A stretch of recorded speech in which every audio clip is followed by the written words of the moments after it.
So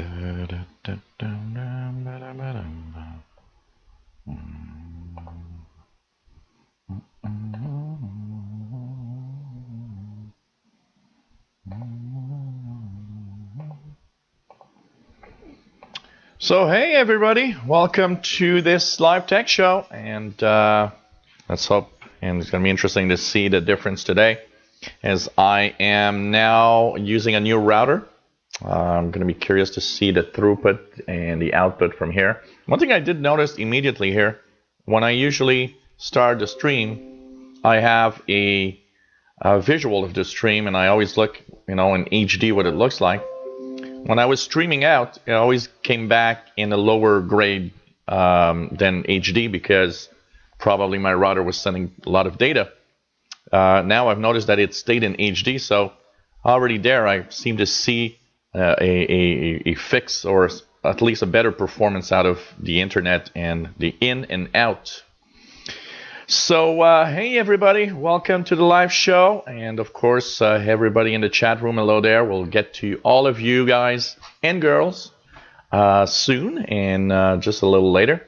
So this is live tech show number 68. We are Tuesday, March 14th, 2017. Today's Patch Tuesday, Security Tuesday, by the way.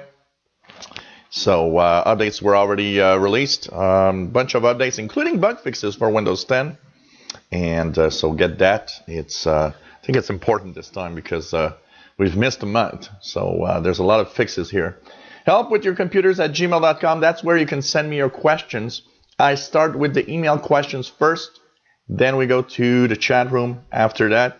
And of course, hope that you guys enjoy our live show. I'm just going to do a little something here, because I hear my fan really running very fast, because I usually put a little something under my laptop so that the air flows a little more. So we're just gonna arrange that, make sure that it's quite all right. Here we go. Laptop's now elevated a little bit, so it's gonna help it stay cool. So hey everybody, hope everyone had a great week. I hope everyone is having a great time. Here it's blizzard, snowy Montreal. We are going into more and more snow as we're getting basically we should have about 40 centimeters of snow, which is like a foot and something, a foot and a half almost. And so it's Montreal winter. Nothing special for us here. Just goes on like nothing is happening. Nothing closes here when there's no snowstorms like that. Everything stays open. Like, there's nothing unusual for us. So yeah, it would be perfect for the Santa suit. I just didn't prepare my guitar, so I'll try to figure that out and have that for you guys next week, because we do need to have that little moment that I promised you all. Just need to string up the guitar, because it has only three strings on it, and didn't have to do anything. So welcome to the show. As usual, this is a show every Tuesdays, 3 p.m. Eastern Time. That's changed in reference to Universal Time to 1900 hours Universal Time, because we are now in daylight savings times here in North America.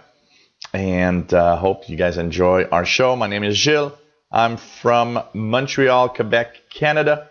Hope you guys enjoy the show. Donations. Very, very helpful. They give you an idea. Got a new router, an AC router. And how did I get an AC router? Well, donations helped me improve the router side. Donations helped me buy this wireless microphone. Donations helped me buy, 100 feet of Ethernet cable to plug in everywhere when I would do live shows.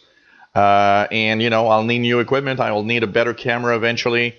I'm thinking this year of probably buying a new laptop or desktop, or I don't know yet. For now, it's mostly a laptop, but I don't know. But a more, a better computer that performs better Well, for that, I need money, and money is, a little tight with AdSense and YouTube monetization lately. So this is something that helps me a lot. A lot of you have been very generous in donating to me. Thank you very much for those that did. If I help you in any way, please think about, a little something. Helps me a lot. You can go on patreon.com/radio and computers. There, you can actually give me a donation per month, per view, per whatever you want. It can be $1. It could be whatever amount. The amount's not important. It's if everybody would give just a little something.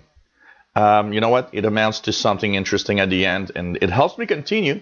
Because I got to say, without the donations, I wouldn't be here right now. I wouldn't have been able to continue with how it was going, from last year to now.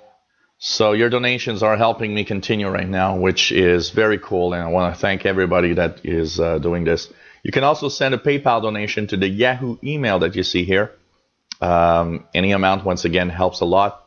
And you know what? It really, really, really is helpful. And I got to say, if you guys see me here right now, it's thanks to the generosity of my viewers, both on this channel, on the radio channel. And thank you all. And if you can't donate, don't worry. I fully understand. Not everybody can do it. And I want to thank everybody for, giving me this opportunity to have a great, I sound like a rock artist, when they are on stage and they say, hey, thank you for giving us a great life. Well, it's almost that, because, doing this is something I love, and I just find it so cool to be here.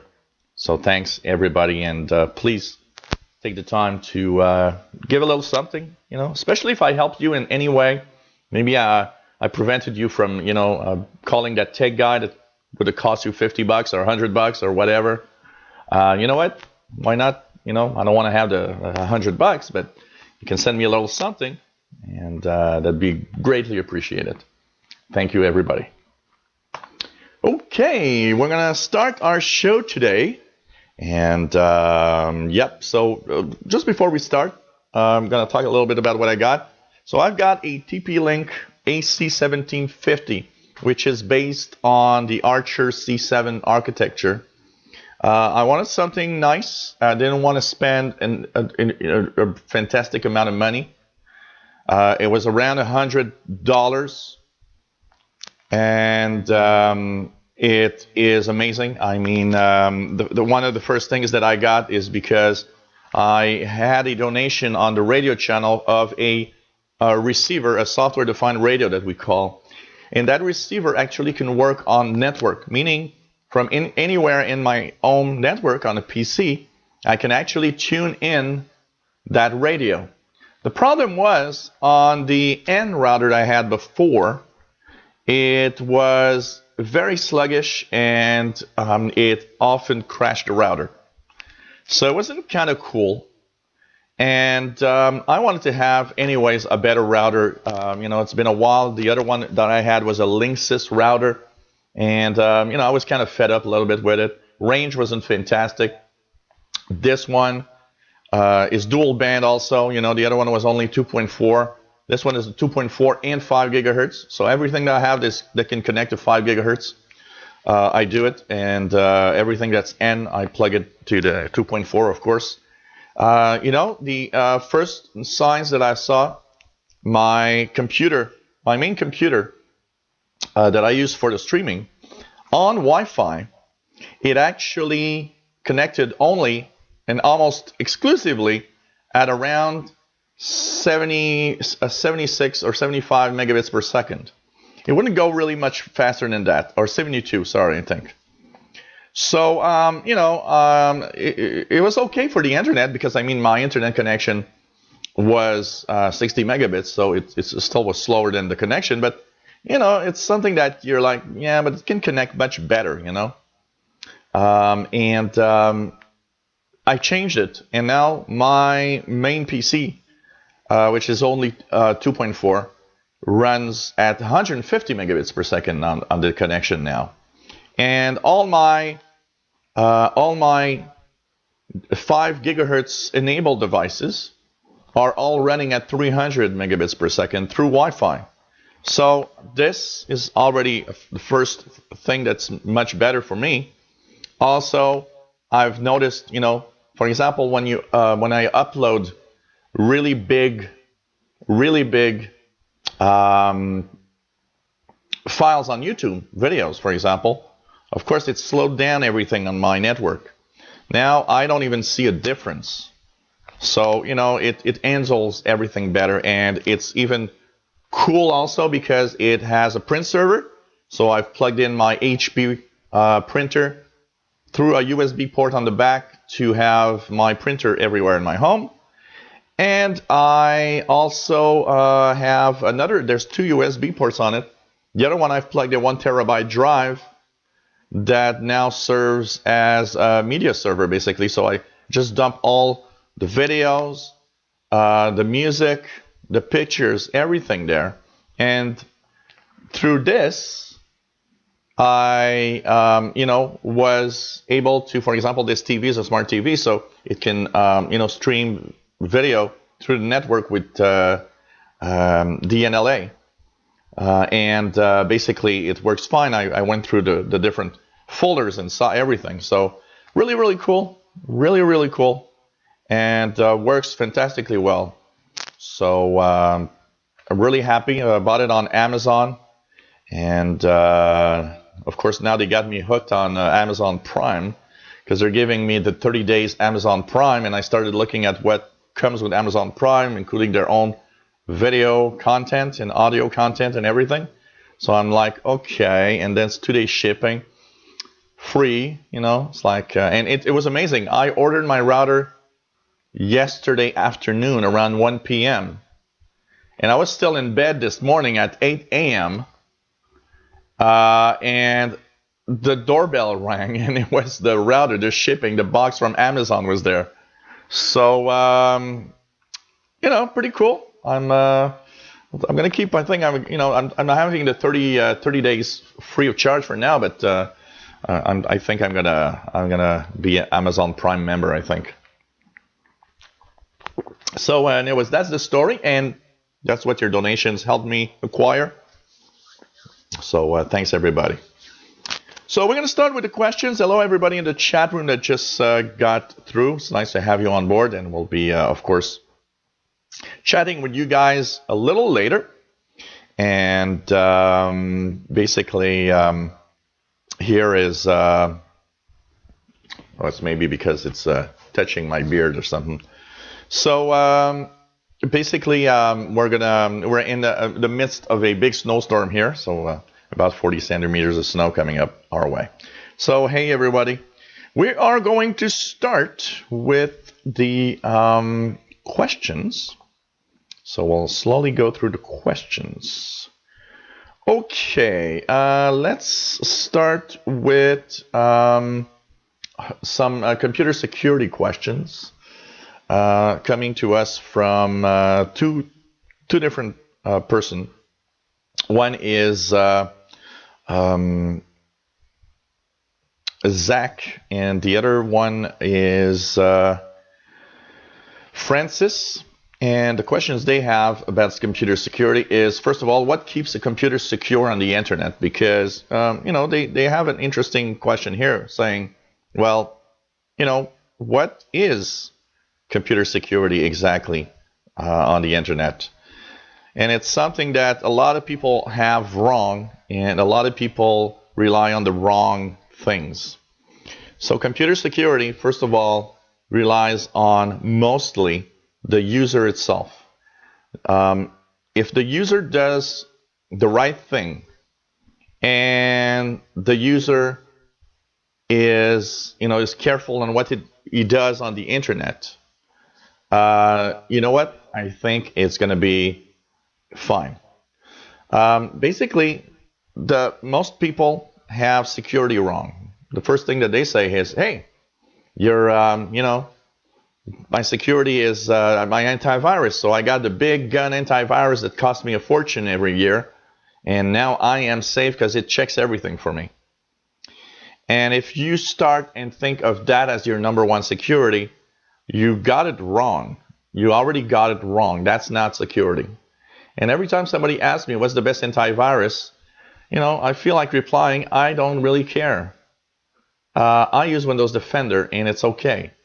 And of course, one of the questions is, Francis read that Windows Defender is not good, according to an article in, I think it was Computer World. Here's the thing. I hate these articles about what's good, what's bad. I do a little test of antivirus. Yes, there are some that are better than others. That is not the problem here, because it is true that one is better. There are some better than others in detecting and everything. But that's not your number one line of defense. That's not what keeps you safe at all. In some of the big tests that security firms do, it's actually shown that anywhere from 20 to 35% of viruses are not even detected well by most antivirus, especially those really pesky little things like rootkits and all of that. It's amazing how that is something that people, don't understand. They think antivirus is number one thing. So every time I got clients that said, hey, my antivirus didn't work for 3 days. Maybe you should check in case I've got viruses.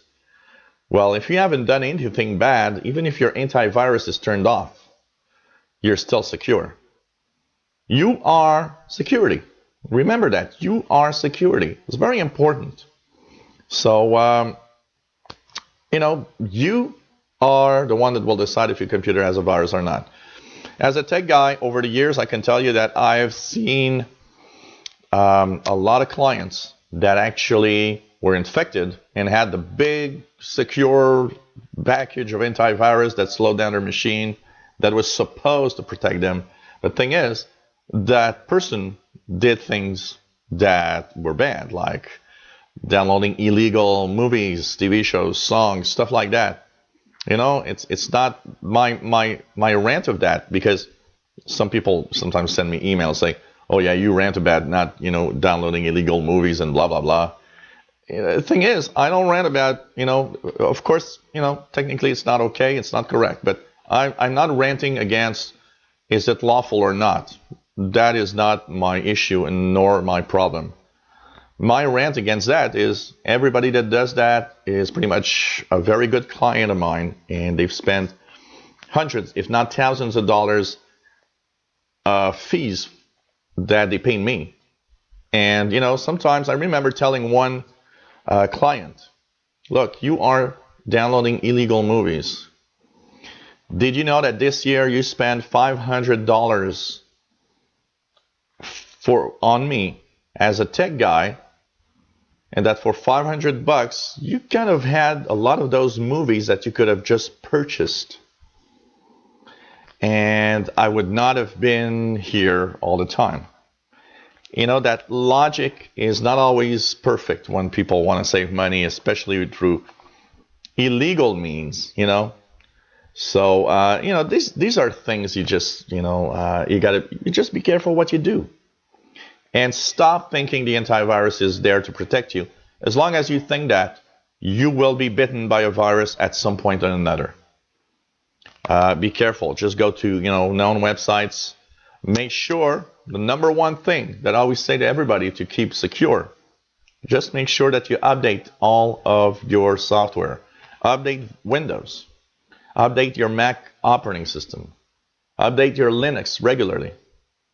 Because that's, I would say, after you being careful, the number 2 security thing is updates. Updates.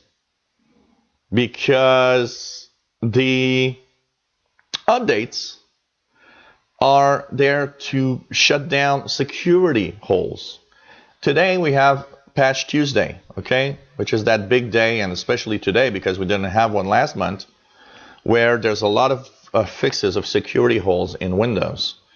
That's really something that is important, because 90% of viruses and malware exploit a security flaw that is in an operating system.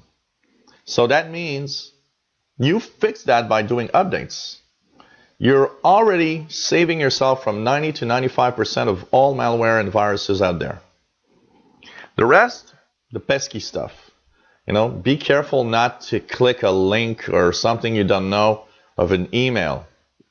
Never, I always say we should ban attachments from email. Number one problem for ransomware. I'd say that lately, almost everybody that's been bitten, I've got a client of mine that is a lawyer, and about 3 weeks ago, called me up, and said, "Hey, still doing some tech jobs?" "Yeah, sure." And I just arrived there, and the guy has half of his hard drive already encrypted.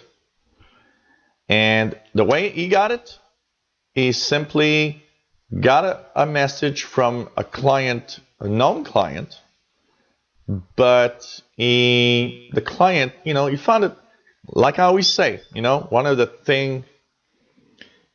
things that's always funny, and he had that, and a lot of people have that in general, that almost all my clients have that. They find it weird, but they still click. And the first thing that I tell them is, hey, you found that it was weird, it was bizarre, the way this was happening. You should have immediately thought about it, because I don't know. It's human nature. You already knew something was wrong. You didn't listen to yourself. People listen to themselves. Things like that can tell you one thing: people would be much safer. So clicked on the attached file, got a ransomware. Half of the files are encrypted, and you know what? He didn't have a backup. So I always say backup. And tomorrow I'm going to continue the backup videos for those that are watching my videos. We're going to be in the automatic backups tomorrow. And if you had a backup, we just reinstall and put the stuff back. Now he didn't have a backup, and we had to pay bad guys $1,500 in the equivalent of Bitcoin, something like 2 Bitcoins or something. And imagine. And he had no choice, because if he had lost all those files, it was almost the end of his career. So it's really crazy when you think about it. So be careful. Don't click attachments. Make your updates. Don't rely that your antivirus is going to be there to save you. Yet, I gotta say,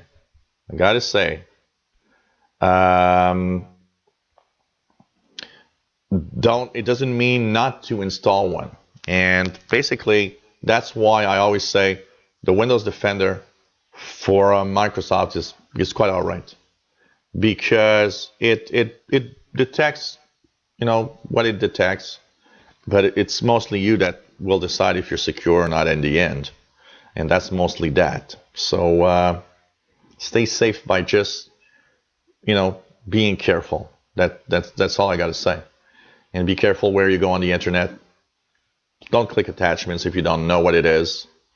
And don't fall for these fake things like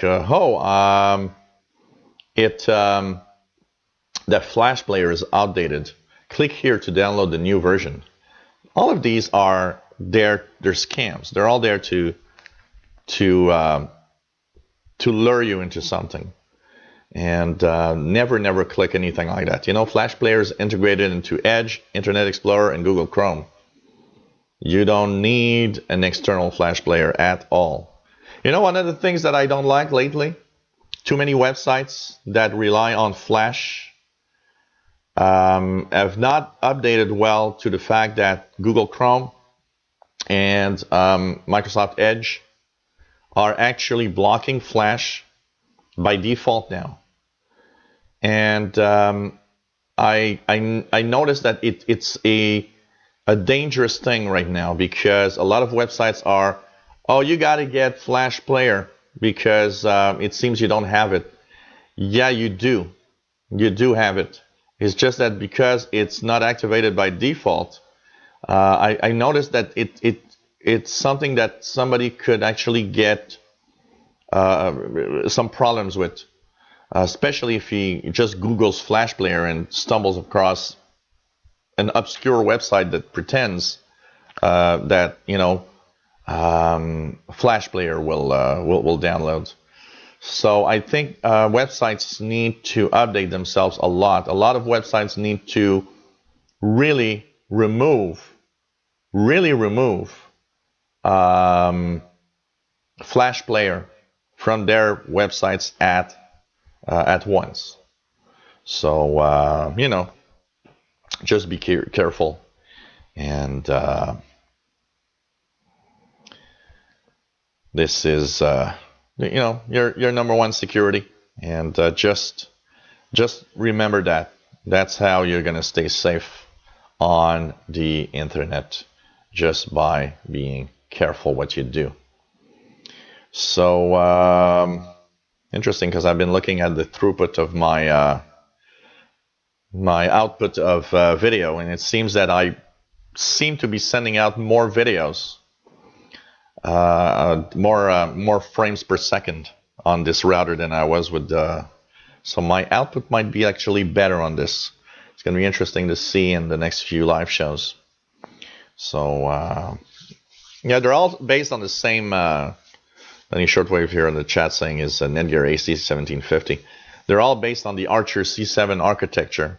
They're basically the same basic router with a different interface depending on what brand you bought, but they're all based on the same chipset. Really nice, very, very happy. So yeah, that is a good one, KWall66. Not type your password on the chat by mistake. So I'm having a mix of fresh squeezed orange juice and some fruit juice, which is kind of good. No alcohol. I've had my share of alcohol Sunday night. It was Gabriel's birthday. He was 25 years old on Sunday. So we kind of made the fiesta, and I was a little tired yesterday after that, I gotta say. I'm not 25 anymore. And I'll be 48 next Monday. So in less than a week's time, I'll be 48. Okay, gaming issues, and basically the questions from the gaming are coming from, let me just check that out. Gaming issues are from Larry, and he's located in the state of Maryland in the United States.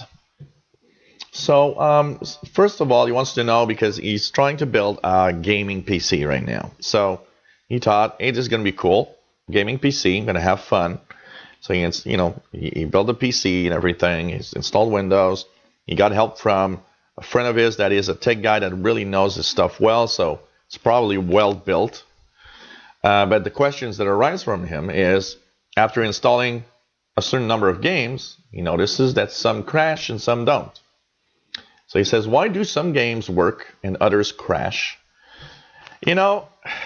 I was a gamer, a hardcore PC gamer for a long time. And basically what's happening with that is that PC gaming also means a little bit of PC problems. The thing is, some games are crashed because they're simply not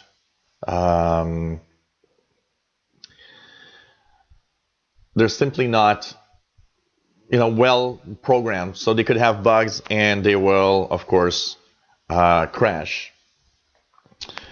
Sometimes, while I was installing many games, I noticed that sometimes you install one game, it creates a change in the registry which suddenly makes another one crash. So it's a really complex issue, and in Windows, a gaming PC sometimes not always, you know, they don't always like each other. There's your drivers. Some games will have problems with some specific hardware. It might be your card. You say you have an NVIDIA card. So it could be, that specific driver you got. As I always say, update your drivers to have them working well. But on some games, updating a driver suddenly makes the game crash, and it didn't crash before. Very complex, the gaming on PCs. Also, make sure that you check that every game has updates, because a lot of the games have patches. Very often, if a game crashes, you go to a the website of the game, and you check for a patch update. There's often patches. In years of gaming, I've noticed, that, for example, you go into this game and, I get to that stream and the water is flowing. It crashes. The game crashes. And then you go to the website of the company, and basically they say they have a patch. And the patch, when you look at the list of what the patch will fix, it fixes some of the issues of that you've seen while playing. So stuff like that, games sometimes need to have updates because they have bugs in them. But it's a very complex issue. There's also a lot of things that can make a game crash, on the PC side itself and the hardware. That's why a console is interesting, because a console, since the hardware never changes, it's easier to program and make games for a console, because, you were wondering if you should not have bought a console instead.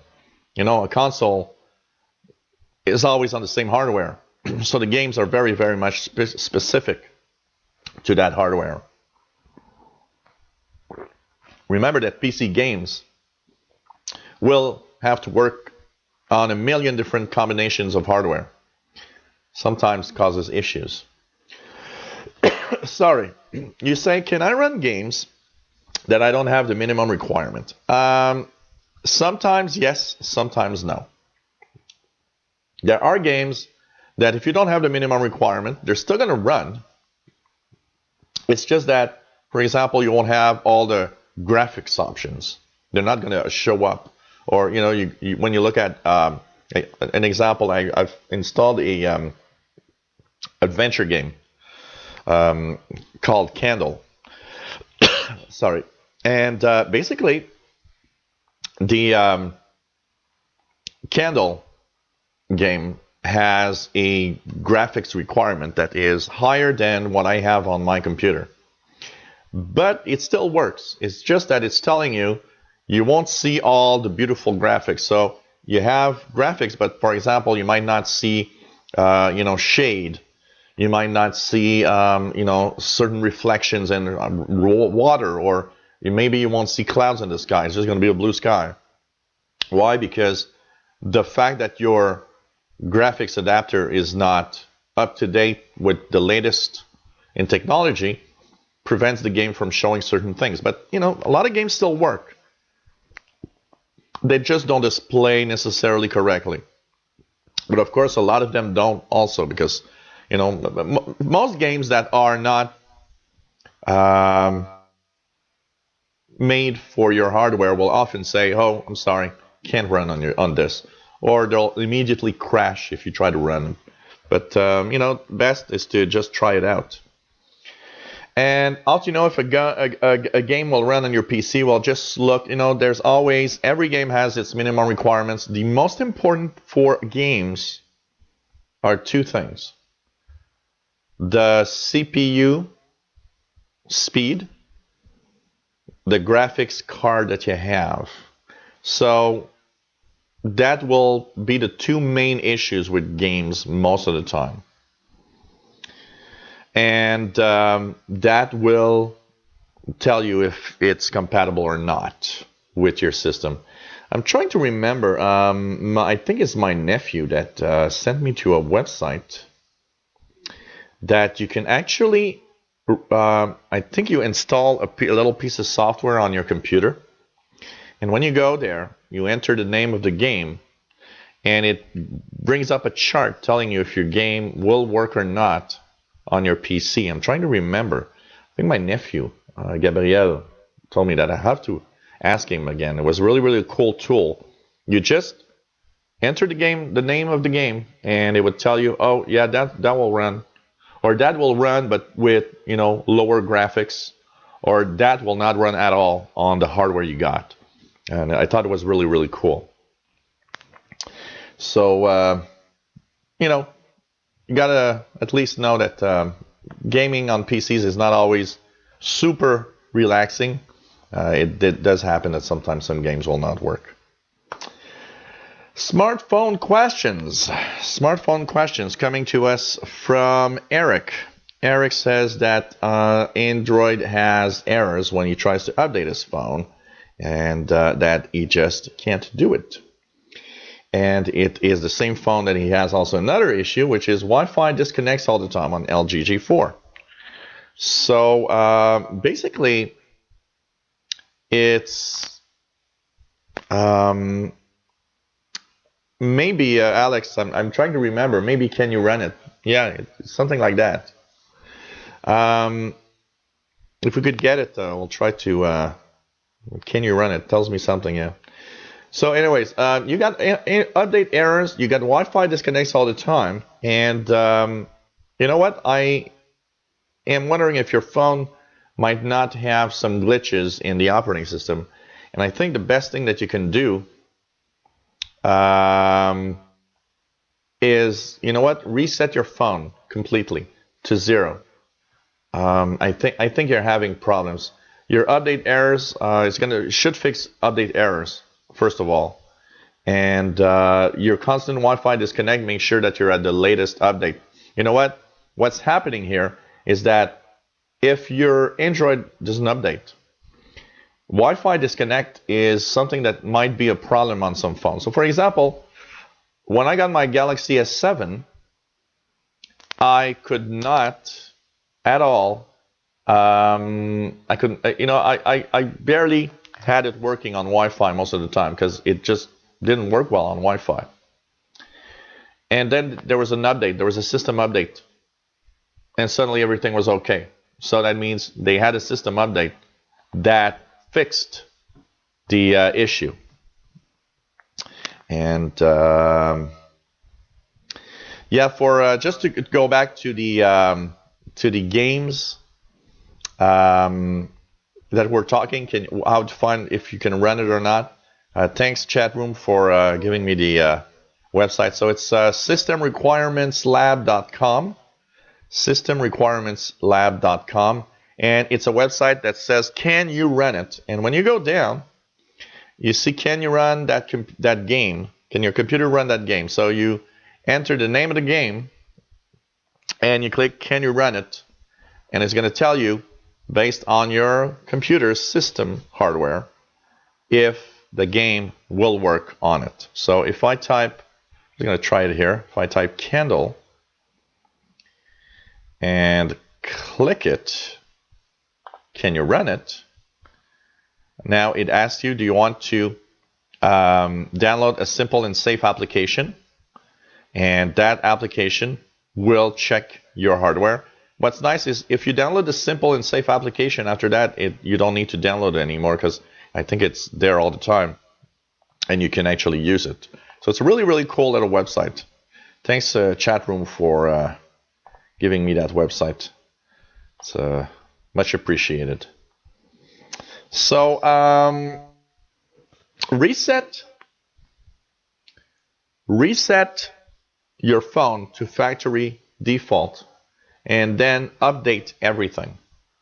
I think you are going to need to do that because I think both problems here are related, meaning you can't update, so your Wi-Fi disconnects because it might have a bug, but you can't have the bug fixed because you can't update. So you're stuck in a loop. So reset your phone at factory default. And finally, you say, can iPhone get viruses, and how is it done? Because you have your nephew that has a iPhone that you actually and you were actually wondering, simply because you've got an Android phone and you've learned that Android sometimes can get viruses. Do iPhones get viruses? iPhones can get viruses. You know, everything that is connected can get a virus. The difference with the iPhone is that it's more secure because of the very closed environment. So because of the closed environment and the fact that you can't really get anything else from the App Store, it is safer in general. But there are regularly, and you know that's why they make updates for iOS. There are regularly some updates to fix security holes in the iPhone itself. So you know that's pretty much what is happening. Is that, you know, as if you're always on the last version, and the fact that it's a closed system makes it harder to really infect, but doesn't mean it's zero. And never think that your iPhone is 100% secure. There's always security flaws in pretty much every device. That I can tell you. Preparing for Creators Update, and with questions that come to us from Douglas Elliott, and also from Richard, that says hello. So, of course, the question is, with the Creators Update being imminent, you wanted to know how, you can't find a video. So Douglas can't find a video of where I was, where to get the ISO, and also roughest to make bootable drive. So I might probably remake this video as Creators Update gets here. But technically, if you go on the internet, the website to get the Windows 10 download is Windows 10 ISO. And you get it from Microsoft directly. So the page looks like this. It's on Microsoft.com. And basically, you have the download Windows 10 page. This is where you can download. You can click the update button to update from here. You can download the tool. There's the media creation tool. This is directly at Microsoft.com.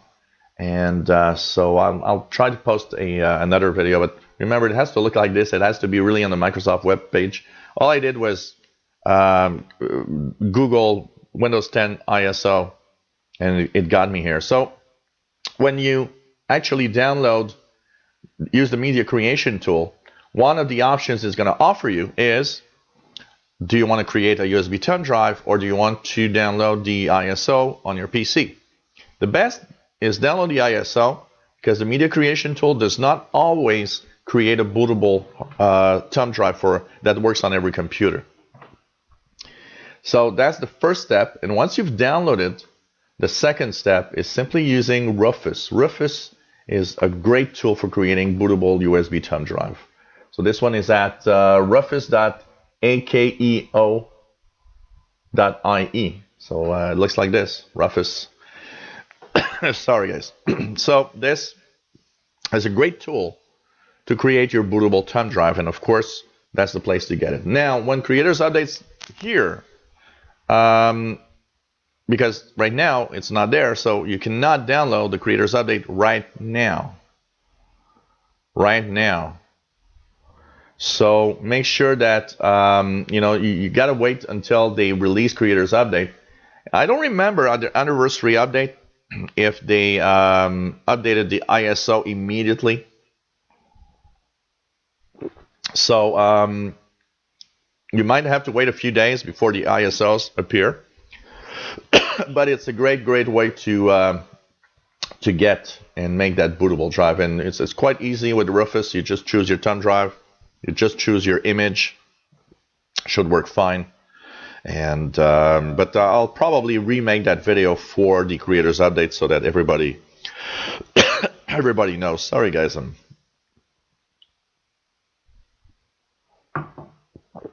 I've been noticing because somebody asked me, say you you still have that cough and you went to a doctor for that. And what I noticed is it seems that the cough is related to one of the medication for blood pressure that I'm actually taking right now. So next time I go to the doctors, I think I'm going to ask him if he can change that medication for something else.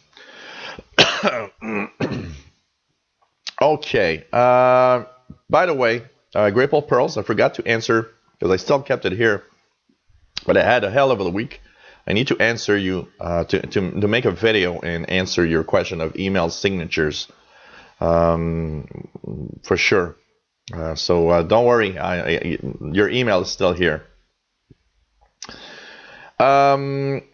Alex also gave us a little update on the batteries. So his computer is still on warranty, so he's gonna have that exchange. So yeah, I think it's the battery that's faulty, pretty sure.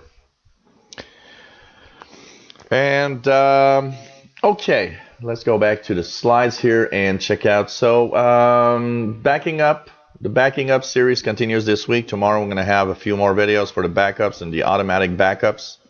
So that's something that we are going to really check for. And that I think is very important, you know, as we get into creators update that's coming up now in a few weeks. You know, making a backup is important, and making a backup anytime is important. So we're going to continue that. So you get Rufus and where to get the latest image file. I've just shown you the pages, but I'll probably recreate that video for sure. Okay, as we continue with the questions, let me just check it out here. Let me just check here.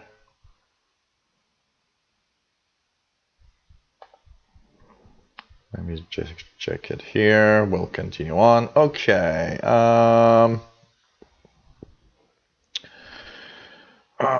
Albert Zappa has a question about, I was hoping you could tell me my problem. I've done a clean install from USB before and I had no problems, but now nothing works. My PC won't boot with a bootable ISO USB, and Windows 10 PC reset and recovery won't even work every time I try. It comes back with a message. The best way to Albert Zappa, I would think, is something must have changed on your PC for it to prevent that. So it could be in the BIOS that the order of the boot devices have changed. You know, I always put my devices to check for a USB thumb drive to boot from before going to Windows 10 operating system. You know, if you, first of all, recreate your USB thumb drive with Rufus, okay? It could be damaged, it could have some bits missing, something wrong. So I would recreate the USB thumb drive with Rufus first of all. And it should work if you go into your settings in Windows 10. From settings, update and security, and on the left side, you'll have recovery. And there, go down to advanced startup and click restart now. This will send you to the recovery side of Windows 10. One of the options is to choose boot from DVD or a USB drive. Choose that option while your USB thumb drive is plugged in. it should boot from that normally. And you should be able to have it working. Apart from that, if you have access to your BIOS, make sure that you go into your BIOS with one of the F keys. You can go to the UEFI also through the that menu that I've just told you. And make sure that the USB thumb drive is selected as a bootable device. So that's something that you to check for.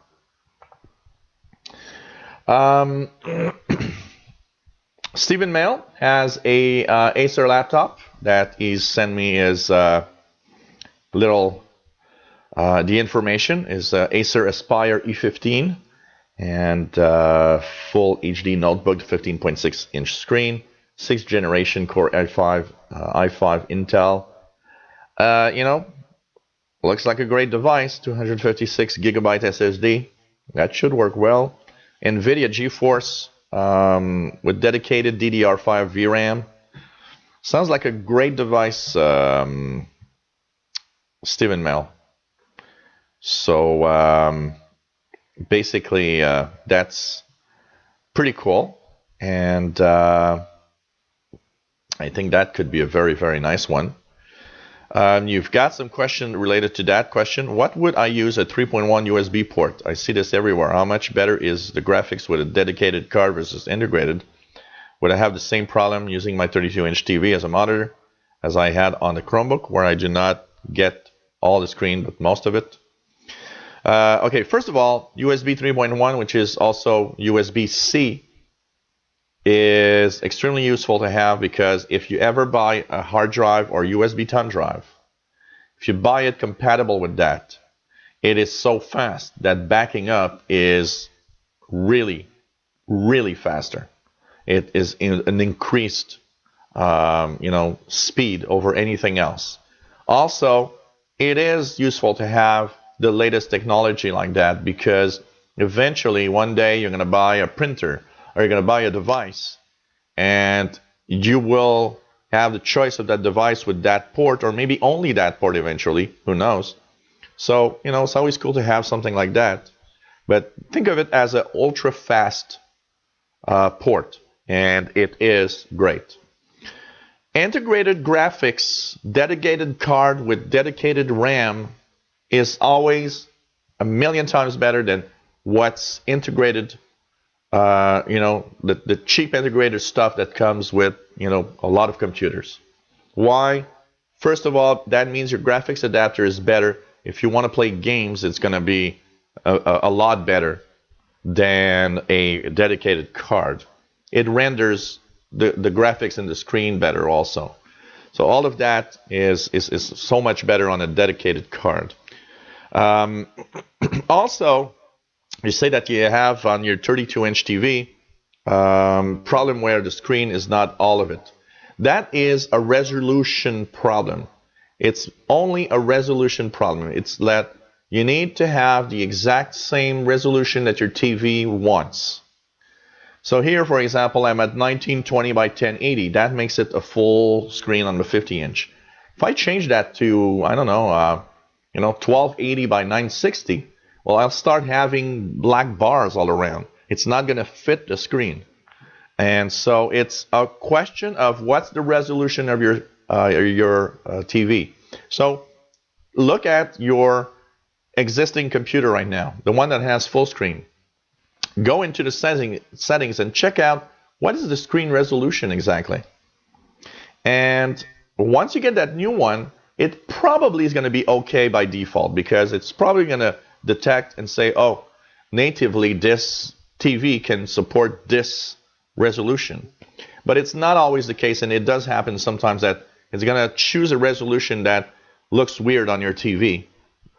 So then, by checking out what's the resolution on another computer, you just choose the same resolution and refresh rate. And your computer is going to display it perfectly, and it's going to make the screen the full screen. So I think that's a good thing. And as for waiting later this year or not, or with new Windows Cloud OS or everything, no, do not wait for that. And Windows Cloud OS is, for now, not even a project of official release. It's there. We know it exists. We've seen, here and there. But in any case, you want to have Windows 10, regular Windows 10 Home, or whatever version, but not the cloud version. I would not install a cloud version or buy something with a cloud version of Windows 10 at all.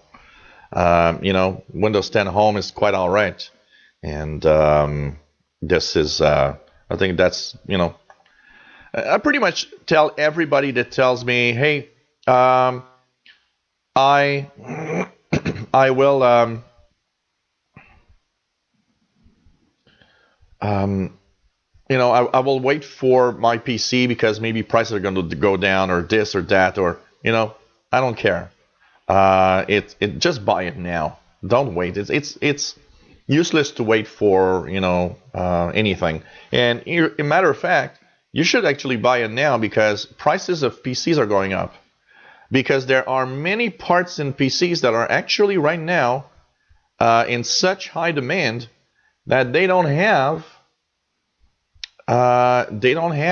the parts, and so the prices are going up.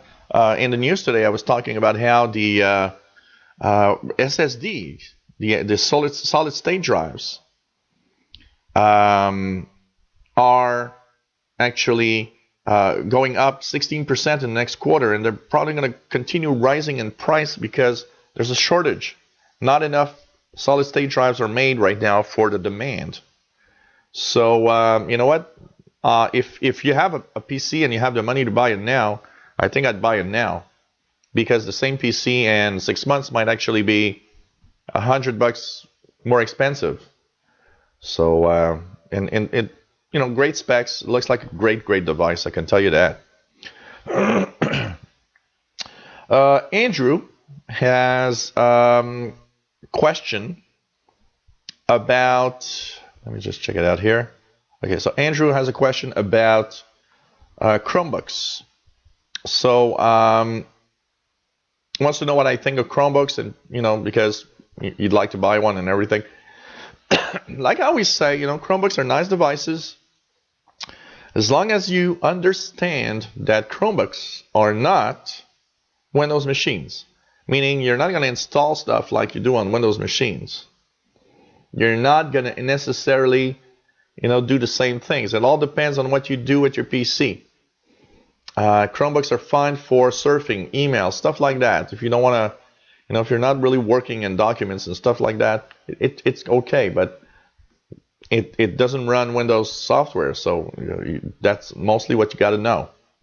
But they're great little devices. Also, I have Franco that says, if I have any recommendations for a PC game controller. You know what? I think one of the best PC game controllers is to get yourself a Xbox controller. They work fantastically well, and the reason I say that is I've got two game controllers here. One that I had for a long time, one that I found recently in a box. But I gotta say, I compared it with my nephew's, my Gabriel's Xbox controller that we plugged on the PC. God, it is way different. I would get myself an Xbox controller, works on PCs, and it will be great. So check that out. Xbox controller works on PCs, and it's really cool. Really cool. So I think that you can buy. But apart from that, there are some. I think the best is to search for gaming sites that talk about controllers that they've tested. So Google, the top 10 game controllers for PC, stuff like that. You'll get a list. And basically you'll see some of the great gaming joysticks or controllers for Windows. But you know what? I'm pretty much sold on get yourself an Xbox controller. The next controller I'm buying is an Xbox controller for my PC. Works flawlessly, and it's just great. Hello, the chat room. Hello, the chat room. I will answer one little thing here. So I've got some questions that arrived today also that I'll be talking about a little bit. So let's check out here a little bit. And yeah, that's always the case, Douglas. By the way, Douglas just answered about my, the creators update on the thumb drive. Yeah, that's the biggest problem with these tablets. It's like my little 8-inch tablet. When creators update is going to be there, I'm going to want to have creators update on it. So I'm going to have to, just clean out everything and install it off a USB thumb drive. I won't have any choices because it just won't, it doesn't have enough space. I use it, it's got 16 gigs of space and storage, and I do nothing almost except just, go on the internet with it. And every time I'm up for a big update, it never has enough space. Just shows you how Windows gets bigger with all of that.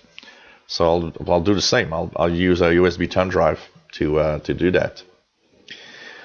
Okay, we have Gribble Pearls. It said, saw my video last night about the Android malware stuff, and the questions that came to her is,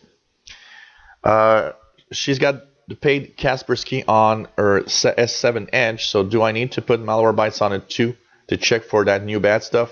Will it conflict with Kaspersky? I think if you have Kaspersky, you really don't need to have anything else. Honestly, Kaspersky probably does its job well and keeping your phone safe. And I would not install. I just installed Malwarebytes, and I noticed that it's slightly, sometimes makes the phone slightly sluggish sometimes. So I would not at all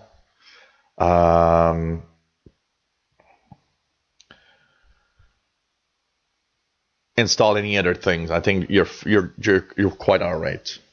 Also, you say, how do I check for system updates on my S7 Edge? I can update my apps fine, but the system ones I'm not sure about. I have US Cellular provider, and they are notoriously slow in giving system updates.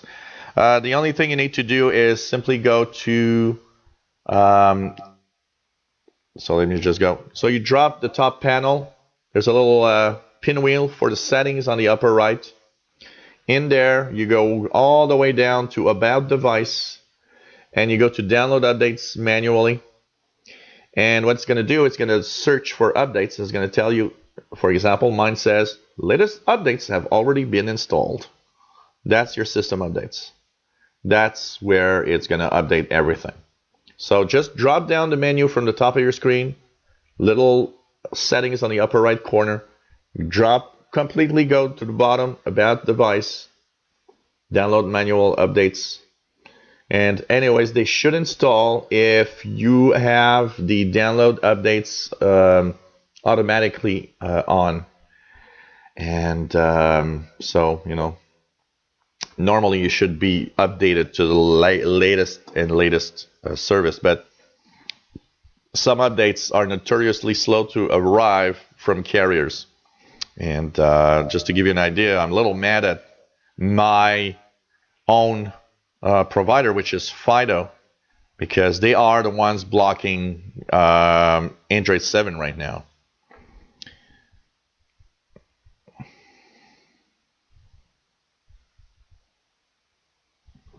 Okay, yeah, it gives this. I know it gives this. Oh, this is the latest update, and it gives the weird update names and numberings and stuff like that.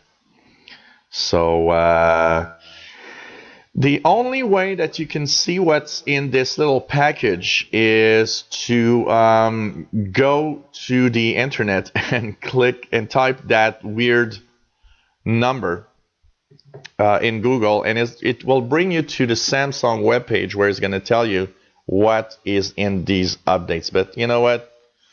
It is the right way. You're doing it quite all right. There's no problem. And for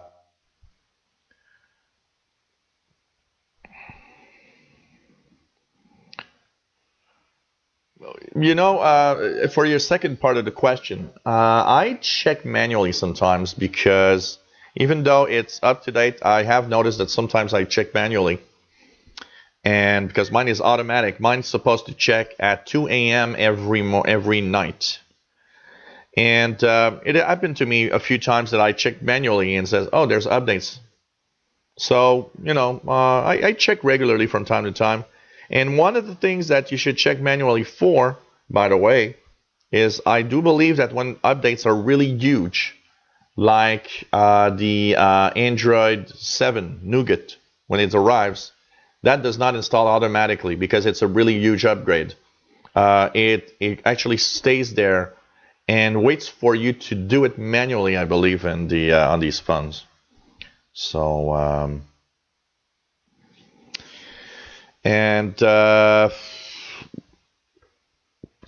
no, if you click the schedule software update, it doesn't use batteries that much. It only checks at a specific time, so shouldn't be too bad, personally. So before we continue on with a few more questions that I have, I want to say hello to the chat room. Tim Robinson, Alex Stuttle, Danny Shortwave Radio DX, Andre, Cool AM Radio, Bobby Burgess, hello there. David Walker, hello there. He says can't beat Xbox controller for PC games, so you got it here. Tim Robinson, of course. What do we have? Missing anybody here? Miss Lady Catherine, Ripple Pearls. What do we have? I'm trying not to. Albert Zappa, KSA 2929.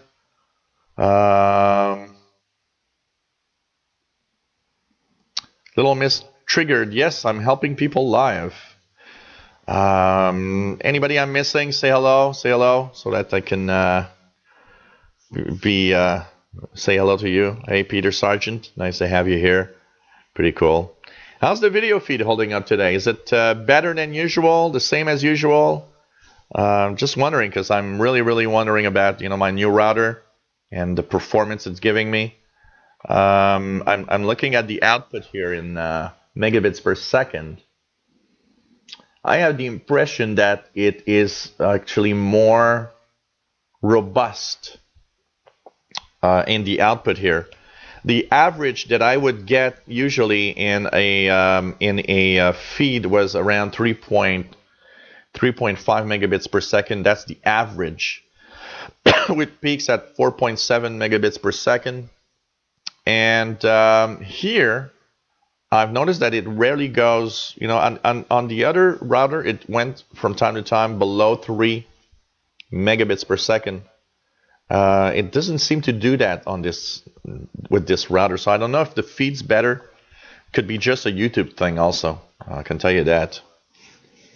So, I don't know. I think it might actually improve our live streaming stuff, and I think that's pretty cool. So you know what? That could be that could have been one of my issues. It might be that my old router, my other router, was not really suited well for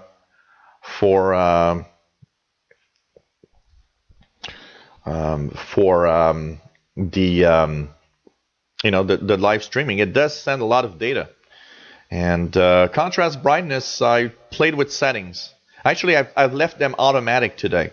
I usually put them in manual mode for different reasons, especially when I know that we're going to change a lot of brightness stuff, because I hate it when it actually changes brightness too much automatically. But today everything is automatic on the camera, so maybe that's why. The only thing I switch off is the autofocus. But it could be that the stream is better, and so it's crisper. It reaches its 1080p easily. So David Walker, nice to have you here and good here. We were in the snow. It's so windy outside that sometimes I hear noises and I'm wondering what's up. But it's real snowstorm right now outside. So what else do we have here? I could reach out and touch gel. Here, Grateful Pearls. Albert Zappa says no flicker, not even a flicker today. Maybe that will be better. Slightler 39, hello there. Says the feed has been great in USA. Hello there, 1990 Sunbird in Ontario, Canada. Josh K, hello there. Pretty cool, pretty cool. And nice to have on everyone here. What else do we have here? Ever used on an XDA Pocket PC? I've owned a Pocket PC once, an HP Pocket PC. My friend of mine also had an HP Pocket PC, but I was I was more of a Palm fan back then. I had the the Palm TX and I had like 3 or 4 different Palms that I just loved, and really, really amazing.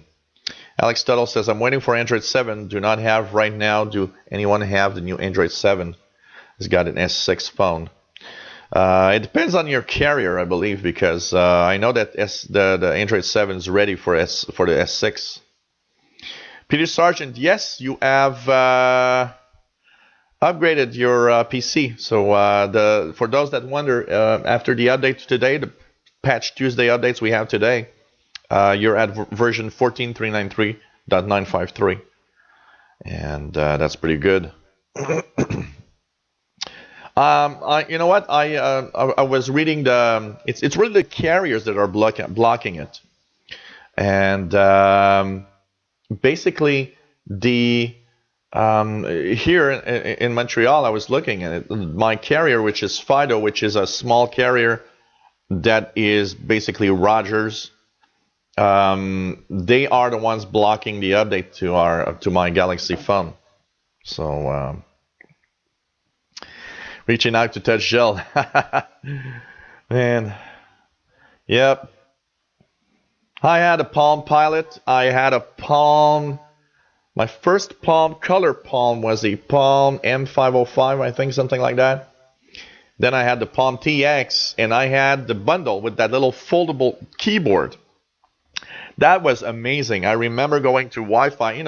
Wi-Fi was not very popular back then, but a few places had Wi-Fi, and people just went crazy when I would take out my little Palm device and unfold the keyboard. That was a Bluetooth keyboard. Put the Palm on it and type away, send emails. People were going crazy and saying, "Wow, what's that cool little device?" And it was actually very cool. That little foldable keyboard was very, very nice. Hello there, Jeffrey Kropp. Nice to have you on board from snowy New Hampshire. 6 inches so far. Here it started at noon, and right now it's something. It's very snowy, very windy, and we should have in inches about 15 inches, 12 to 15 inches, maybe more. So quite a stormy weather Montreal today. So pretty nice, pretty nice. And New York, I think it's New York that says that they were expecting a lot of snow, and it's actually raining more than they thought. So Bobby Burgess in sunny Morgan City, LA, pretty cool. Much warmer than here, I'm pretty sure. Cool AM says in the Netherlands, sunny weather, about 15 Celsius. Wow, that's nice. So what else do we have? HTC Guthrie, what antivirus I recommend? I use the basic Defender from Windows, and it's quite all right. You're the one that's making your security. But if I had to choose between Norton or ESET, not 32, I'd take the ESET. It's better. It takes less of a footprint on the system. So what else do we have here? Nope. Man, here I haven't lost power here in ages. I mean, here it's like even when it storms and winds and everything. I mean, we had a pretty good ice storm about, a month and a half ago. You never lose power. Never lose power. It's like really, really, really, really, really, really good.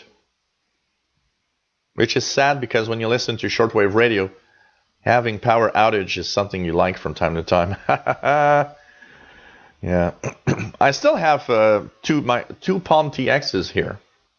One that the original one I had, and yeah, Louisiana. That's what I had to say, Bobby. I knew. And then not LA like Los Angeles, but Louisiana.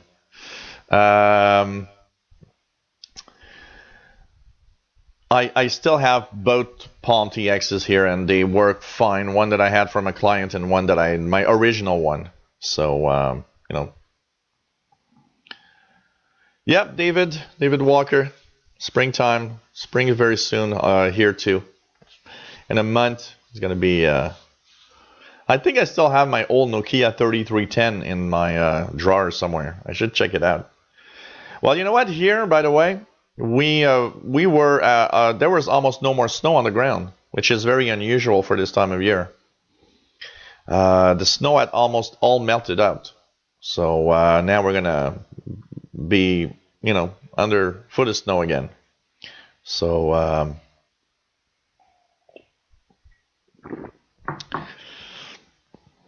yeah, I eat chips and drink around my PC. Don't really matter. Doesn't really matter. What else do we have here? I want to check out. There's a few other little things here that I want to see. R. Sader, Rick Sader, something like that. Sorry if I'm not pronouncing right. Rick says as having trouble with Microsoft Edge buffering all the time on YouTube. He's checked his internet connection, 60 megabits. YouTube works great on Firefox.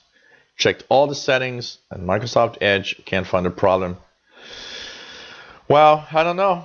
If only Edge does that, something's not quite right with your Microsoft Edge. It could be a setting in your Windows somewhere. It could be one of the settings in the Internet options, which technically would probably, make sure if you have extensions, to remove extensions, too many extensions could be a problem. But it might just be that there's something wrong with the install of your Microsoft Edge. Not much I can say here. Can tell you that. Not much. What is a normal spring temperature for you in Canada? Okay, to give you guys an idea, the average, the kind of a normal temperature around daytime right now would be about 0 degrees Celsius. That's 32 Fahrenheit. In April, we tend to get 10 to 15 Celsius quite easily, which is, about in the 50s.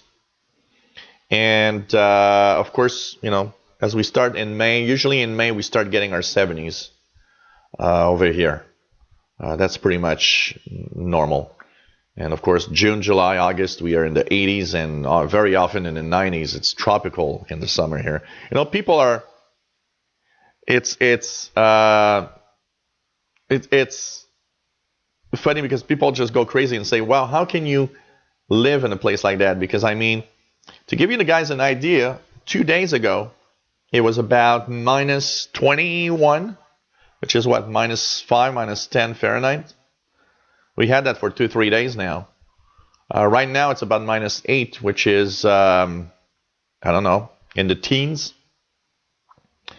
And basically in winter, that's, -20 or -30 in the winter is something that we get regularly here. At the other end, in summer, July, August, we get +20, +30 Celsius. We get easily +30 Celsius. It's tropical. So, it's just, It's just Montreal for you. Yep, insiders will get creators update. From what I'm hearing, and we're going to talk about it tonight, by the way, because tonight we have the Windows Insider Hour, shows at 6 p.m. Eastern Daylight Time, 2200 hours Universal Time. So once again, an hour earlier for now for you guys. And we're going to talk more about, of course, the insider previews and everything. Yep. Well, you know, Grapple Pearls, it was like minus 16 yesterday afternoon, and I actually spent an hour and a half playing Pokemon Go outside. So that is a true Canadian for you. I actually don't mind the cold. I actually, you know, of course I like summer and everything. It's really, really cool. But if I have the choice of tropical, humid, 30 plus degrees, or minus 20, I'll take minus 20. Because at minus 20, you dress up warm and you're okay. At 30 plus degrees, going outside is almost like crazy. And I don't like that. You know, I like the 70s, about 20 degrees. That's about my temperature. Except when we go to the beach. Going to the beach, of course, we want to have it hot. So Donna says no builds today. So, okay. We won't have any builds today, apparently. So I was waiting, but I was pretty sure we wouldn't have had a build today. I didn't think a build would come so fast. So if we got no builds today, that's okay. That's quite all right.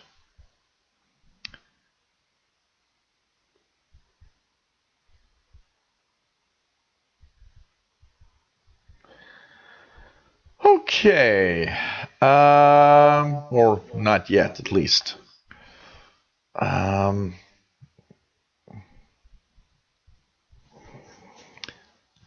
Well, tropical for me is in the 90s, not 80s, 90s.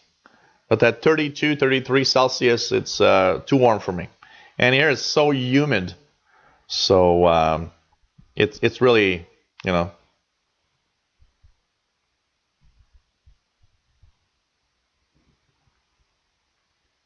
Oh yes, you know, we get that here regularly in Montreal, Grapple Pearls. In July and August, we often get the 30 Celsius. And you know, 30 Celsius is a bloody heat wave for us. 30 Celsius is quite normal for Montreal in summer. We get that all the time. Oh, not yet. Okay, David. I was wondering. Who knows? Maybe there's going to be an insider build while we're doing the show tonight. That would be interesting. Another insider build while we're doing the insider show.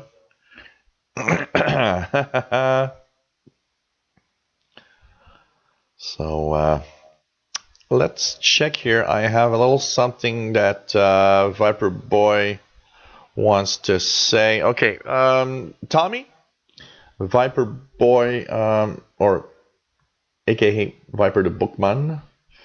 Tommy says he's wondering because he was looking at me talking about CPU temperatures. And he says that he notices that his CPU got at 83 Celsius on February 12th. And it done that a few times, but now other concern is with Perform's Specky showed that the motherboard temperature, in case it showed 73 Celsius. So is that normal for any motherboard, or is it dangerous? You know, I find these, I don't know, first, if you have an Intel, that's too warm. I think that's too warm. If you have a AMD, it's a little warm, but it might not be that bad. I would check to make sure that there's no dust anywhere. I would check to make sure that You know, the CPU and the thermal paste is working right, and the fan and the CPU is all right, that it really spins correctly. I find it a little hot. 83 Celsius is a little hot. You know, the typical average that I see is for Intel, maybe 40s, 50 Celsius could be an okay temperature. For AMD, you know, 60, 70 could on peaks, depending on what you do, could be okay. But anything above 70, 75 starts to really get hot. And but you know, Tim Robinson says his AMD CPU at the moment is 40 Celsius, and and he says the room is quite warm. So that's also something you need to check for. Is it hot in where you are? If your room is hot, that also plays a role here for sure. As for you know, Tim says he gets 65 max without it throttling down. So you know, that is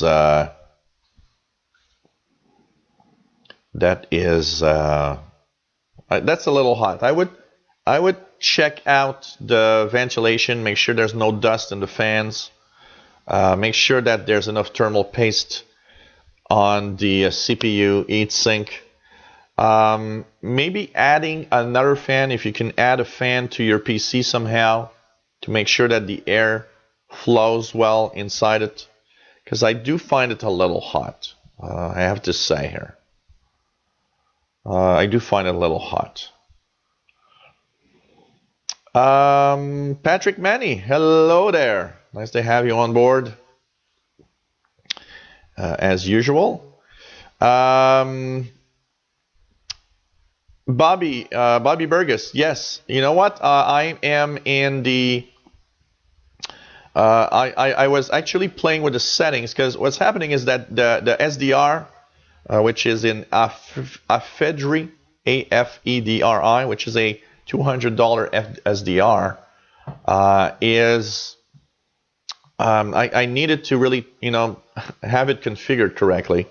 So it took a few days before I really had time to sit down and install it, then, you know, figure out how it works and how it works with the network. Then when I plugged it on my old Linksys, it would crash the router after about 2 minutes every time, so I couldn't use it on the network, use it USB only. It was kind of complicated, but now I'm getting the hang of it and really enjoying the fact that I can, you know, watch. I even installed the software here, and so from a distance I can actually just click the software and listen to the shortwave bands from that radio in the other room on any PC in the home, and I really enjoy that. So don't worry, videos are coming up of the SDR itself, and a review is coming up also. That's also something I needed to test it in order to really give a review of it. So all of that is coming, and don't worry, it's all coming up. I even was thinking of maybe plugging it USB for Friday's show, and maybe doing the show with that SDR. But I know you would like me to do it with the Soft 66 also. So if you rather have the Soft 66, and also, by the way, I will compare the Soft 66 and that new SDR. There is quite a difference. I can tell you that new SDR is actually better in performance, lower in noise. It actually has more filtering with the USB and with the power supply, so it has less noise usually. It's an amazing little device, and of course, comparing it side by side will be something that I need to do. Now I'll need to figure out how I'll be able to do that, maybe by simply doing separate videos, because if I plug both of them at the same time on the antenna, the noise from the Soft 66 is going to go into the other one. But I'm going to do something about it. So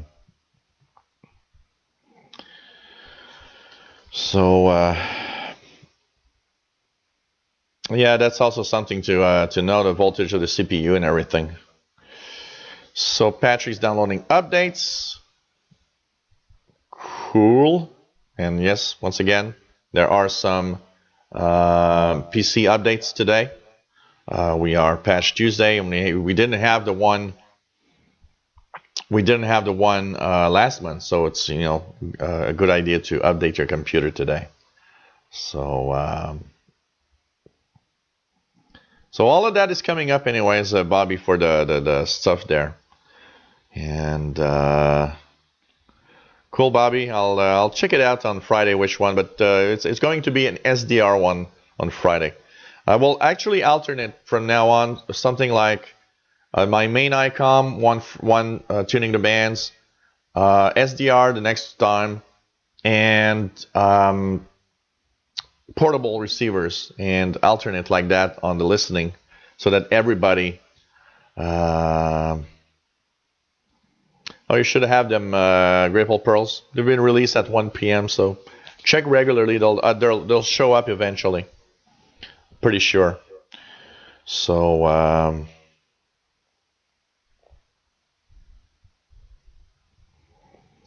yeah, well, it depends on a lot of things. The voltage on the CPU depends on the type of CPU. Depends on the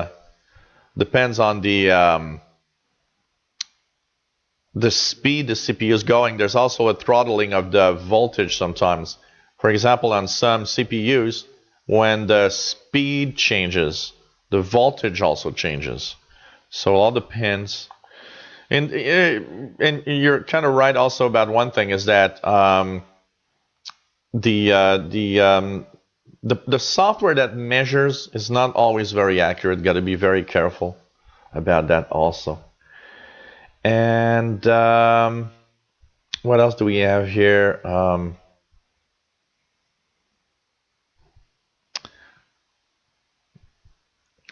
Technically, to continue answering one of your questions here, Tommy,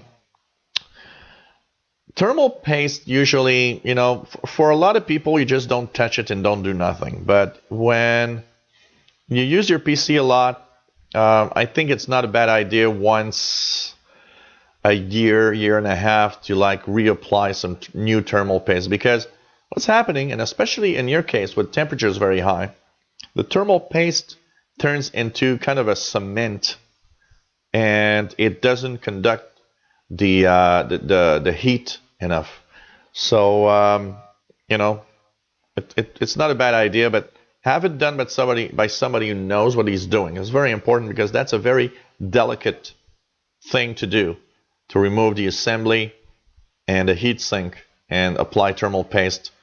Don't apply too much, because too much is like not enough. It doesn't work well. So and I talked about yesterday, malware already installed on the phones. So so the question is installing Total 360 mobile version. I would not install, maybe not something like that, like the Kihu 360. I would just install Malwarebytes, and that's it. And there's another question that I got also about that I forgot a little earlier. It really seems like the problem with the Android phones that are already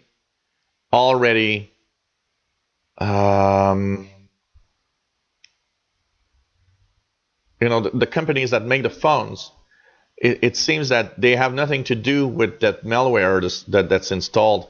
It seems somebody at some point is installing that, and it's not every phone. And that's the thing, it's not every phone. For example, I know mine doesn't have that, and I think it depends when you got your phone. I think it's something that's fairly recent from the report that I've read. So basically, it's basically a problem, probably for the if you bought a phone in the past 6 months maybe, or less. And but I think it's an Android phone, it's okay to install Malwarebytes, and I would just install Malwarebytes and not anything else than Malwarebytes. Somehow I have a little bit of problem with that Chinese antivirus, even though it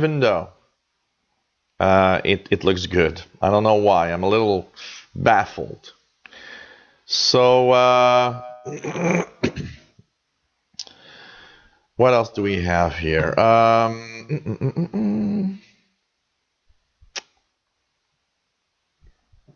Yeah, 15048 is the latest ISO build for the Insider previews.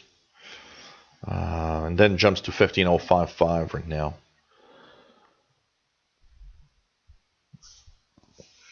Yep, that's what I was talking today in my news bulletin. The Ryzen's sensors seem to be 20 degrees out.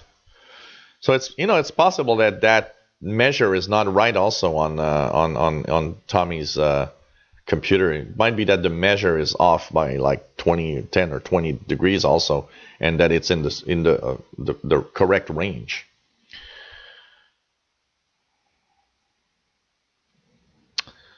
Well, Mahdi Al Khalifa, usually they don't turn off, they just throttle down. But there could be something saying, hey, it's too hot here, and let's really make sure that because there's automatic processes in CPUs that prevent you from really like having your CPU or your computer damaged by temperature. So, but usually they don't shut down; they just throttle down. Usually. Yeah, that's because you're you know what, you need a better ventilation on your computer, Mahdi Al Khalifa. When you start playing a game and the frame rate goes down because it doesn't work well, your computer is getting too hot. Make sure you've ventilated better, and if it's a desktop, you might need to reapply thermal paste. Is it a PC you build yourself, or it's something that a brand PC, or made by a company or something? So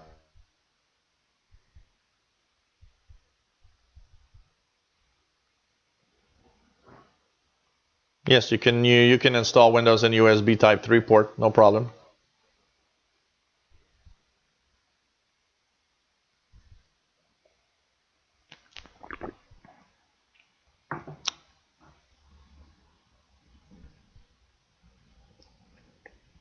Brand HP. Wow. Something weird. It should not, especially if it's an HP brand. It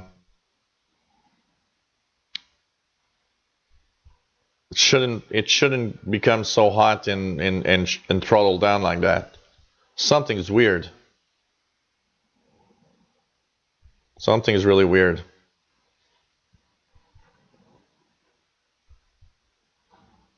Nope, doesn't have to have SSD, Alex. So, what else do we have? Anybody has anything? If it's a laptop, make sure that just look at me. Streaming out on H1080p HD demands a lot of my computer, and the CPU fan runs a lot. And my laptop, I actually raise it a little bit from the surface where it is to have better airflow underneath. If it's a laptop, what would be good, especially if you're gaming, invest in a little cooling plate. So by using a cooling pad under the laptop, it's going to really help you. And it might actually entirely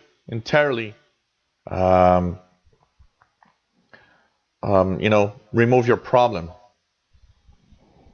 So Alex, if you can't download the new build, make sure that you're in the fast ring. First of all, you got to make sure you're in the fast ring. And you got to wait up to 48 hours after you changed the option. It doesn't come immediately. Yeah, okay. Buy a cooling pad. It's going to be better. And make sure you put it on a hard surface. One of the biggest problems about laptops is people put it on soft surfaces like on a couch or a bed. And the cooling doesn't work because of the sheets or because the couch is, not, it's a soft surface. So the laptop kind of goes in. So the airflow isn't good. Make sure you're on a hard surface. And I would invest, especially if you like gaming, I'd invest in a little cooling pad. That's going to make a big difference. Big difference. On some of my PCs, I've used cooling pads because they really become too hot.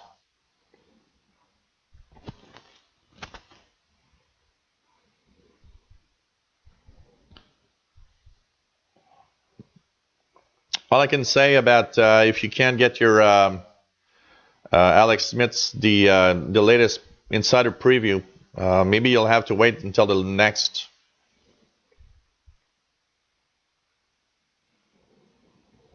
Oh, that's weird because you should actually hear your fan running. For example, right now I'm hearing the fan of my Toshiba running. It's not a super high speed, but it could be, it could go faster than that, but I hear that it needs to cool itself. So, that's kind of interesting that you're having these problems, especially with a brand new computer. Kind of sad. So maybe, try a cooling pad. Maybe a cooling pad will do the job. I'd say that would be the case. Katrin Lipa says that his DVD won't play. So let's check it out. Just see here what we have. Okay, trying to watch a DVD on his laptop, on her laptop, Katrin. Requirement for DVD. Okay, sent from your iPad. DVD-ROM won't play. Do you see your DVD drive, first of all, in the File Explorer? That's the first thing you need to know. And when you insert, the best thing that you need to know first is, does it read disks? And so, go and look at the File Explorer in Windows. In the File Explorer, you will see your drive. So for example, here if I look, I see BD-ROM drive because it's a Blu-ray drive and the letter. Now insert your DVD in it. Look at the icon. When you put a DVD in Windows, the icon changes to the type of DVD you put in. So if it's a movie, it's going to change and show you, for example, the movie title. If it's a DVD-ROM for a game or software, it should give you a name of something that you've put in. If that doesn't change, your drive is faulty. It's the drive that is not capable of reading DVDs. If you see it, then click on it manually. You can right-click and you can open and have it open with whatever software depending on what you put, or double click on it if it's a software and look at do you see the files on it? There should be a setup or something like that, Catherine. But first of all, make sure that the drive can read it, because if it doesn't change, if the icon of your drive doesn't change, that means your drive cannot read it. Your drive might be faulty. Today's Today's drives are really, really crappy. I can tell you that. Really, really crappy. So,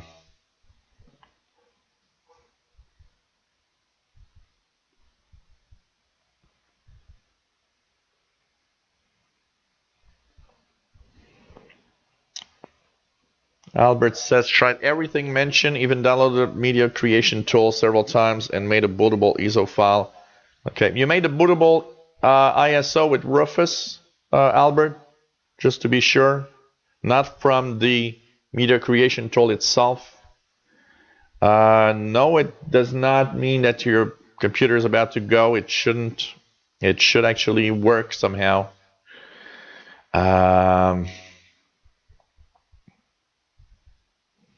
Well, you know, the built-in PC reset doesn't work all the time. I'd say the PC reset, the internal PC reset, is dodgy. It's you know, a 50-50 chance. But try to make sure that you make the USB thumb drive with Rufus. Okay, it's from Rufus. Now there's something that's just not right. But it has nothing to do with signs of your computer going or anything. It's almost as if, have you tried different USB ports? Did you try to put the USB thumb drive in a different port? Sometimes it works in one, not on another USB port. Make sure that you check that out.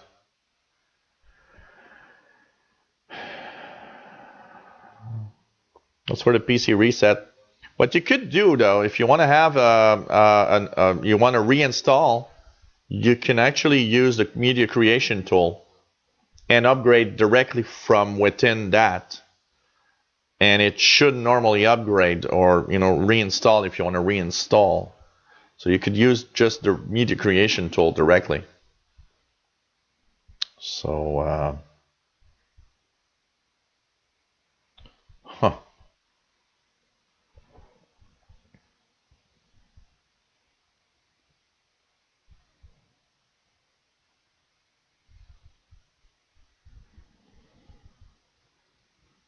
really weird, Maddie.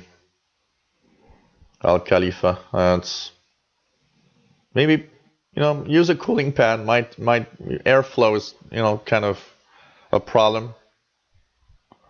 Really weird. Okay, Alex Tuttle, no problem. And of course we will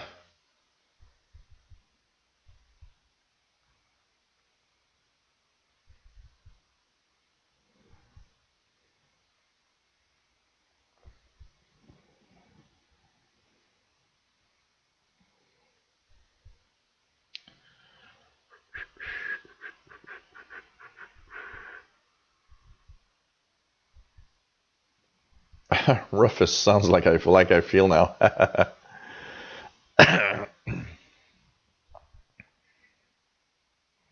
Something that's just not quite right. Yeah, have you tried a different USB thumb drive?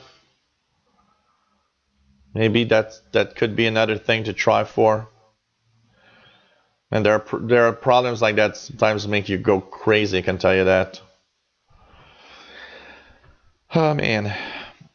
So hey everyone, we're gonna sign off for now and prepare myself, have a little something to eat, and we are going to come back in a little more than an hour's time. If I think about something, by the way, Albert, I'll be sure to mention it. I'm trying not to I don't know. Well, see, if I think about something, I'll let you know, Albert. And everything works well when you plug in USB stuff on your PC. Well, I guess you created the USB drive, should be okay. So, I don't know. So, hey everyone. So I guess the stream was maybe better because of my new router today. So that's good news, meaning that invested in improving the show.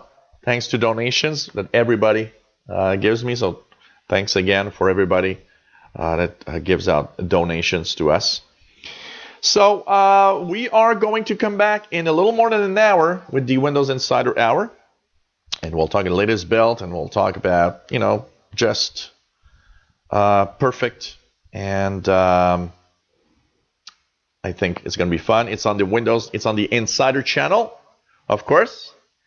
And hope that everybody that can will be there.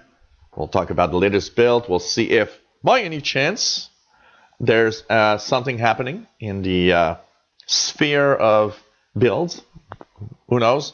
A new build while we're doing the live show, and then suddenly stream again for longer than usual. I don't know. So pretty cool to have everybody here. Thanks again. We're here every Tuesdays, 3 p.m. Eastern time, 1900 UT. This is the email during the week. Until next week, if you have a question that pops in mind and you want to basically have it answered, simply send me an email at helpwithyourcomputers@gmail.com, and I will answer it next time. And hope that it is fun. So the Windows Insider, I'm just going to put the link on the chat because some might not know. It's at this place where we have the next live show, which is the Insider channel. And hope everybody is having fun. So take care, everybody. For those that unfortunately are leaving us and can't be there later, have a nice day, evening, morning, depending where you are. Remember, Thursday is From the Couch at 4 p.m. Eastern, 2000 hours Universal Time. So you guys in the UK for this week is an hour earlier. And hope that everybody is enjoying our show. And don't forget Cool AM Radio. I haven't forgot you. It's just that I'm compressed with time, but I'm coming up with your voiceovers. Don't worry. So bye, everybody. Hope you enjoyed this show. This was Tech Show number 68, March 14th, 2017. Don't forget to do these Windows updates. They're very important. Lots of security flaws. And see you in about an hour's time, a little more, with the Windows Insider Hour. Bye-bye, everybody. Take care. Stay safe.